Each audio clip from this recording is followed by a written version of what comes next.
Good day. You are tuned in to the Jay Martin Show. I am here on True Patriot Love, tplmedia.com. For those listening, make sure you tell your friends to log on and check out all of the shows here. We take care of everything you want to know about the news.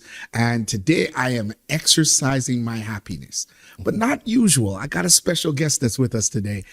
This individual, I really love his work, but before I tell you about him, he's sitting there all stealth. He doesn't really get in front of the camera often, and I was able to get him out on this wonderful Thursday. I'm very happy to have him, Mr. Junior Jones. Say hello to the peeps. Hello, peeps. How you doing? Now, Junior Jones is a man of few words. People are going to be like, how did you get him on? He doesn't really talk as much, but you would be so surprised with the biggest events that he is associated with.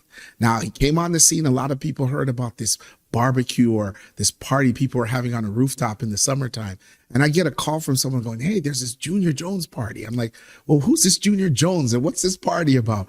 And then I go there and all the top people in Mississauga are there. The music is happening. And I just watched you grow. Tell me now, out of this, you developed the Junior Jones Group. Correct. Tell me a little bit about what that is, what it represented, and how it grew to its existence. Well, first, again, thanks for having me. It's always a pleasure. Yes. Always a great energy when we get together. So this is it's an honor to be here today. Yes. The Junior Jones Group, I'm the founder of that business. We are an entertainment, lifestyle, and hospitality company. We deliver unforgettable experiences for the masses, for the community. Yes. We're involved in content creation. Yes. We turn that into aspirational storytelling. Perfect. We're involved in talent programming and so on. So yes, like you said, it started off from a party and it's grown into like a full-fledged business. I'd say you call yourself a social architect. And I was like, who is a social architect? But when you think about it, you architecturally build a social experience like you described. Yeah. Where did that come along? Well, that name was actually given to me. And when I heard it, I was like, yeah, that's dope. That's dope. That's what we're doing. Do you remember who gthink it to you? I really don't. It was good. You just take the great idea, step on who gave it to you, and move to the top. That's what it does to be a leader. I think it was for like a magazine publication. Yeah. They termed it social architect, and I said, yeah, I like that. So basically, that's what it is. We're designing a social experience for people, from concept to the planning to the execution. Right. It's like almost like a blueprint that we follow. Every time. And saying about the blueprint, you said it started as a party and developed into the business. So when at that time did you realize that you wanted to become and bring the entrepreneur sense to this opportunity? Right. When I noticed the level of consistency, right, and that it is something profitable, then I realized, okay, this is a real business now, and I need to take it serious, put more effort and time into it and dedication, and grow it and scale it. And that's exactly what we did.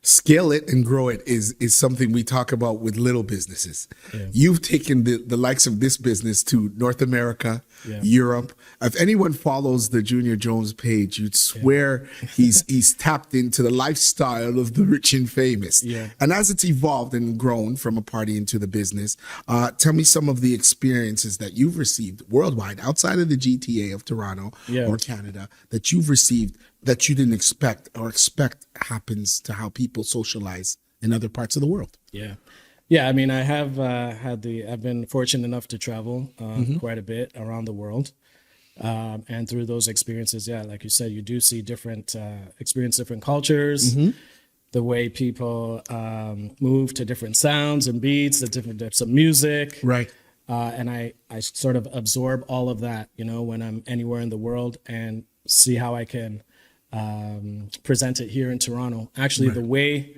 the promotion started was out of Miami. I used to travel to Miami quite a bit back in the day. South Beach, of course. Parties. We've had those South Beach runs. We've heard about what happens down there. That's right. So that's where I got a lot of inspiration. And that's why, if you remember, one of the events is called Collins Ave. Yes. Which everyone knows is a famous street in Miami. Right. Used to go to Club Live. Right. Which is one of the biggest clubs in the world. The Live on Sunday. party, King of Diamonds, if anyone knows what that is. Yes, they do. Had a lot of fun over there. Yes. And, you know, when I was going to those events, I felt like there was a void here Right. at home. Right. And that we can bring that kind of vibe to our city. And so when I started, it was actually called Miami Boy Lifestyle. Okay. With a partner of mine who lived in Miami. Oh, you guys done it teamed up? Yeah. Okay. And then what we found was that he was very busy in other endeavors, such as technology and whatnot. And I was very focused on the promotions. And plus, I lived here in Toronto. Right. So then it slowly transitioned into just Junior Jones group, right? Right. And that's when it became officially the Junior Jones group. However, Yes. before the promotions, Junior Jones Group was a sponsorship sales company, Okay. which started way back in 2007. Okay. And what we would do is partner with event organizers. Right. You know, if you're doing like a conference, a worthy cause event, or Yep. a fashion show, Yep. award show. If you remember the Stylist Most DJ Awards, definitely. that was one of the event organizers we partnered with, and we would help them. You know, they brought on a lot of their own sponsors, but we would assist them Right. in bringing on additional sponsors and that kind of thing. Yeah. So over the years, when I started traveling a lot to these different places like would see Miami, and transition into the promo, Right. and stopped doing the sponsorship sales, and it became pivoted into this entertainment brand. More than entertainment brand. There's so Yeah. much I have with that. First of all, I'm going to deal with what the political situation is happening in the States right now. We all know their new government or their new world leader brings the relationships of what we have between Canada and the States. Right. I'd say it's a little tattered right now. Yeah. So when you come up with creative ideas that kind of come indicative of what happens on Collins Ave, do you feel that you've had any pushback politically from some people that are taking a stance in regards to what they do in the States as opposed to what they do here? No, it doesn't. No, it doesn't In that transfer. party life, it's just simply, we just want to have a good That's time, right, yeah. which is great to overlook. The second part that you brought up is your alignment with some of these groups, the Stylist Awards, but it got to grow into bigger places. According to what I've dug up about you, kind of Googled you a bit, you've had associations with the NFL, the FIFA, NBA, World Cup. Like, these are the relationships that you've developed. How did you get into the room to be able to sit amongst some of these bigwigs to show that consistency to your brand? Yeah, so that all those references you made to the NBA, NFL, NHL, those sports leagues, that was in a previous life where I was a sales director for a digital content distribution company, and we were responsible for live streaming all the sports. Perfect. So on your mobile devices and so on. We were the first company to do that. So I got a lot of experience, Of course. from dealing with those people, traveling to places like the UK and having presentations in front of Manchester United, Right. for example, in a room full of their executives, Yep. and presenting this kind of technology. Yeah. So all those skills that I've been able to attain from the travels and Business. just being in those businesses has helped me for sure. Oh, big time.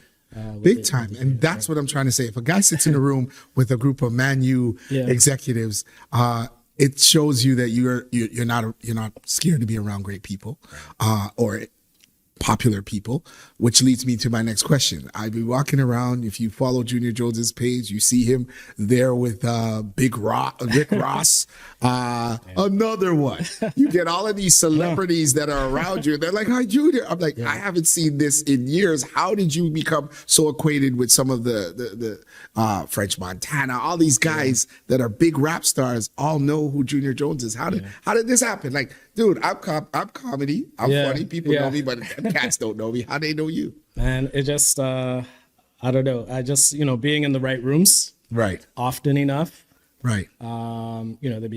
you become familiar, and they recognize you. And that's all it was really. Going to these parties again. Miami seems to be like the hub. Yes. For the playground for Yeah. a lot of these rap stars. And so when they see you there in Miami, and then they see you in New York, and then they see you, in Atlanta, Los different Angeles. cities, and okay, that guy, That guy. I recognize that guy. Right. He's been there, so then they feel Yeah. comfortable around you. Right. You're not trying to get anything from them. That's right. And That's it's, right. It's good. So in developing this relationship and this brand in the Junior Jones group, tell me some of the things that you had to overcome, though, because you came from the business acumen that you were in. Yeah. It helped to prepare you, but how did you overcome some of the hurdles that a lot of Canadian promoters go through? Yeah. And you make look simple. Well, one thing that I have is that I cater to a large group of people, Okay. like young and old, right? Important. I find a lot of promoters have a lane. Right. It might be a young crowd or an older crowd. Yeah. I think I've been catering to everyone, and that could be a challenge sometimes because they have different preferences, Right. expectations when it comes to music, Correct. dress code, all kinds of different things. So somehow, some way, we've been able to still cater to that wide spectrum of people. Yeah. By being versatile, by being diverse in our delivery and our marketing, and that kind of thing. Well, I see you do it, and I'm going to bring this up. Get this. You go to a Junior Jones party, and those who know about it, they experience it. And they hear about it. Everyone in the city hears about it. I'm going to give you my experience. So I walk in to one of the big clubs we have in the city, Toronto Rebel, and where there is a dance floor, there is a littler dance floor, because Junior has like 82 booths on the floor, and everyone is in there. And I can't help but notice, even though you say you have a different walks of life, I was beside this booth with my friend, and there were some guys in the booth, guys that I would never see on a daily basis. They're not my friends per se, but they're just a different. So I know you do cater to a wide crowd and audience. This guy had a shirt that said the Anti-Social Club. And I'm like, so fitting. You're in your own booth and you have your own area. Was that designed? How did the booth element come in? Is it derived from Miami and all booths, or we party with us? Because Toronto's so inclusive. How did you manage to put everything together but keep them yet separated? Yeah, that's a great question. I mean, there was an era where I think the booth culture was emerging. Okay. And it was around the time when Junior Jones Group was emerging too. So that, I think, just aligned naturally. Right. And then I think when people are like been clubbing for a long time, right, they're older, they have more disposable income. Right. They think they're, they got it like that and all that. Yeah. They don't got mortgages. Now they want their own space and they want to party with their friends, the women, when they're coming to these events all dressed up and they're wearing heels, they just want to have a place where they can sit down. So I think that was really what drove it. Right. But then, you do have people who don't like it as well. So that's why we do still have spaces, a dance floor. Correct. It might be smaller. It might be a little smaller, but they like still have really, it. really Right. small. But, we still have, a dance floor for the people who do not want to participate in the, the whole booth thing. In that regard, I've seen situations where they walk into a Junior Joan event, and I'm not going to say party, I'm going to say event, because you definitely do put on event experiences, and they say, there's so much people here. There's so much people here. Yeah. They use it as a reunion. I haven't seen you since the last Junior Jones event. And they all come out to the event, and I'm like, how does this guy have the formula that gets all of these different walks of life into a building? Everyone's tried it, me included. I'm a promoter. I've been trying to get everybody, but it's been difficult. Like, how do you have a niche, if I may ask your formula? Maybe you don't want to give out the caramel secret. Agent as people, Caramel used to have a secret to get caramel in the chocolate, or even described as Colonel Sanders' 14 secret herbs and spices. What is the formula that gets Junior Jones to bring all of these people in the thousands, walks of life, old and young, to your events? Yeah. There is a secret which I won't discuss today. Wow. But you'll keep your little bits on it. But to go back, it's that we do cater to everyone. Right. And that comes in with the marketing. Yeah. That with the visuals that we present. We've been around a long time. Correct. So keep close relationships with people Yeah. Within our Circle. circle, demographic, whatever. But we're very much in tune with what's happening with the younger generation, and that's through the music, the DJs that we'll select. Right. You know, so they will have their own sort of following. They're playing the right songs. Yep. We're playing the right songs when we're marketing the party online on Instagram or wherever. Yes. And people are talking, and there's word of mouth, and there's a lot of anticipation. I think that's part of it, the anticipation. Correct. Leading up to. Which we would do, like, which we would strategically do earlier on. Right. Space out the events. Right. You can't wait till the next one, you know. Right. When's the next one? And you, correct. You know, stay quiet. Yes. You know, and then it takes boom, a lot. The next one is here. You know, so those were some of the things that we did to build momentum and get those large crowds. I love it. I'm going to say this, two things. Number one, if anyone has ever been a friend of Junior Jones, I notice there'll be a night where a lot of people throw parties on the same night. I don't get it. Why they think we can all go and be in 3 places at once. But you have the tendency to be able to stop at all of these places. Tell me how that has helped your brand or brought forth a commitment to the Junior Jones group to be a part and support them like how you've supported them. Yeah. I mean, I think we're all, entrepreneurs. We all have dreams. Well, we all want to be successful. Yeah. So I like to just naturally support everyone else doing what we're doing. Be part of that sort of community, right? Of promoters or event producers, I should say. Okay. And just show like genuine support. And also it's like a way to just keep your finger on the pulse of what's happening. Exactly. See what people like, what they're doing, what's going on, what music's playing, and all of that. I got about 2 more for you, if you don't mind, if your time permits. Yeah, no the first one is my experience. I'm sitting down on December morning, and I hear my phone ringing, what's people doing? And they're like, we're going to a Junior Jones party. I think it was an all black. Yeah. And I looked outside my window, and I have never seen winds blowing, snow flying. Yeah. And I said to myself, my friend, I love you, but I cannot risk coming out in these weather conditions. We're in Canada. We should be used to the weather conditions.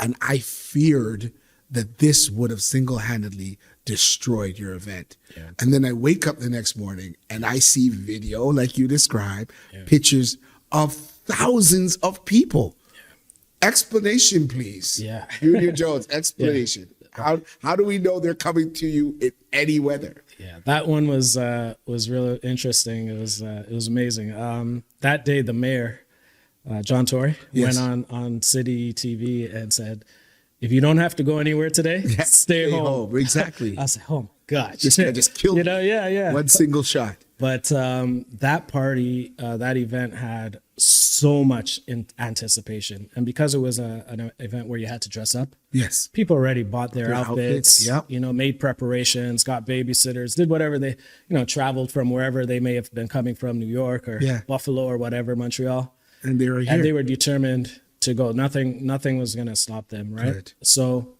I woke up that morning and I peeked out the window. And I was you were a little disheveled. Because, of course, we had the day before, they're saying tomorrow is a snowstorm. Right. So I knew, right?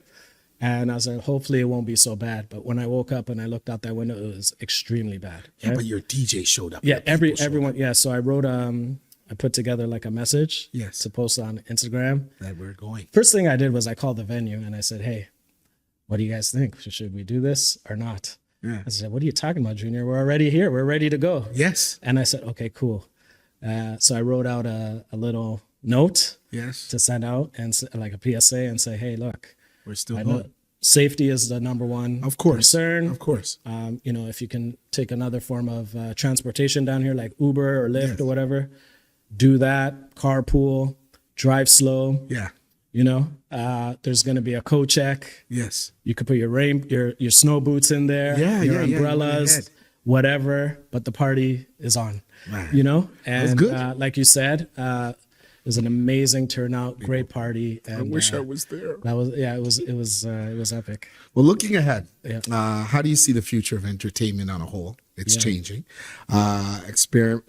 especially with your marketing and evolving. And where do you see the plans for Junior Jones Entertainment to take it? Because you've taken it to the highest of what most people dub the number one promoter, event coordinator in the city.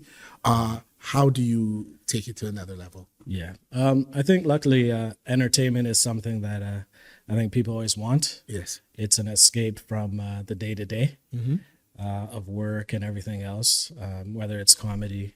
Yeah. A great show, by the way, the other day. Thank you. You, John Paul, and Mark Trinidad, and Yes.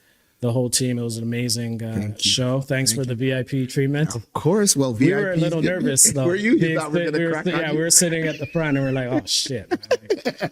No, we're not going to pick on you. If anyone picks it, would be me starting it, and I know you're there, my special guest. So thank you for coming out and supporting. See, he continues to support. Yeah, no, that's why I continue to always a support you. pleasure. So the future, Junior Jones, there's something. Obviously, there's always coming up. What's next for you? Yeah. So what I was saying is, entertainment is something that people always want. So that's a good thing, a good place to be. So yeah, we just want to keep growing and scaling. Refining these events, trying to find new ways to make the experiences even better and enhance them. But as far as where we're going next, we want to do more large scale projects. Good. With big brands. Yep. Big entities globally. Yes. Want to take this thing all over the world. We've done some things internationally. And we want to continue doing that. Well, I thank you so much, man. Yeah. This is Junior Jones from the Junior Jones Group, a wonderful guest here on TPL. Yours truly, Jay Martin, all jokes aside. And thank you for coming. Thank you. Keep it locked right here. We got more guests to come.